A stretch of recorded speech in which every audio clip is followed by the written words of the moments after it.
Hello viewers, welcome to my channel. আজকে আপনাদের দেখাতে চলছি পাঙাশ মাছ দিয়ে আলু টমেটোর ভুনা তরকারি।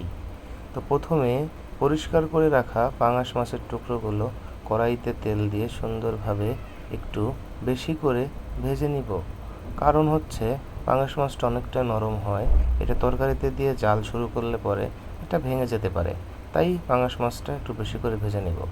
রান্নার সময় সবথেকে ধৈর্যের পরীক্ষা দিতে হয় আমার এই মাছ ভাজতে গেলে।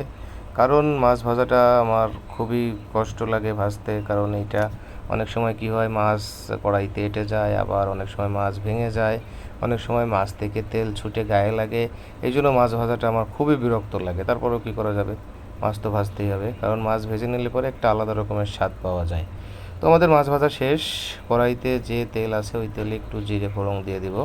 এরপরে পেঁয়াজ এবং রসুন সাথে একটু আদা বাটা একসাথে কড়াইতে দিয়ে দিব তেলের উপর, এবং এটাকে সুন্দর করে একটু সময় নিয়ে মশলাটা কষিয়ে নেব। কষিয়ে নেওয়ার পরে এবার আগে থেকে একটু জিরে গুঁড়ো, ধনে গুঁড়ো, হলুদ গুঁড়ো, মরিচের গুঁড়ো সব কিছু আমি মিক্সড করে গুলিয়ে রেখেছিলাম, সেইটা এই পেঁয়াজের ভিতর দিয়ে দেব।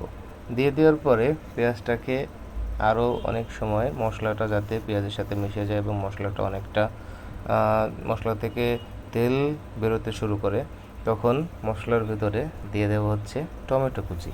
টমেটো দিলে কি হয়, রান্নাটা একটা আলাদা রকম স্বাদ আসে, টমেটোর টক স্বাদ, আবার ঝোলটাও অনেকটা গাঢ় হয়। টমেটো দিয়ে দেওয়ার পর আমি কুচি করে রাখা কিছু আলু ছিল ছোটো ছোটো করে, সেই আলুগুলো এর সাথে দিয়ে দিলাম মশলার ভিতরে। এবার এটাকে সময় নিয়ে একটু ভাজি করে নিব। প্রয়োজনে হালকা পরিমাণে পানি দেব, পানি দিয়ে এটাকে ফুটতে দিব, যাতে করে আমাদের আলুটা এবং টমেটোটা একসাথে পানির সাথে মিশে যায় এবং গলে যায়। পানি দিয়ে দেওয়ার পরে কিছু সময়ের জন্য ঢেকে দিতে পারেন, 15 মিনিট 10 মিনিট। তো এরপরে দেখবেন যে আমাদের মশলাটা থেকে অনেকটা জল কমে গেছে এবং টমেটোটাও গলে গেছে, সাথে করে আলুগুলোও গলে গেছে। এবার কি করব, আমরা যে ভেজে রাখা মাছ ছিল আমাদের, মাছগুলো তরকারির ভিতরে দিয়ে দেব। তরকারির ভিতর মাছগুলো দিয়ে দেওয়ার পরে মাছগুলোকে একটু তরকারির সাথে নাড়িয়ে নাড়িয়ে মিশিয়ে নেব সুন্দরভাবে। তো মাছগুলো কিছু সময় মেশানোর পরে আমরা এটাকে আরেকটু পানি দিয়ে কিছু সময় জাল দিব ঢেকে দিয়ে, যাতে করে মাছটার ভিতরেও যে মশলাটা আছে, মশলাটার পুরো ফ্লেভারটা মাছটার ভিতরে ঢুকে যায় এবং মাছটা খেতে অনেকটা মশলাদার লাগবে এবং খুবই স্বাদ লাগবে। তো আমরা এখন এটাকে ঢেকে দিয়েছিলাম কিছু সময়ের জন্য।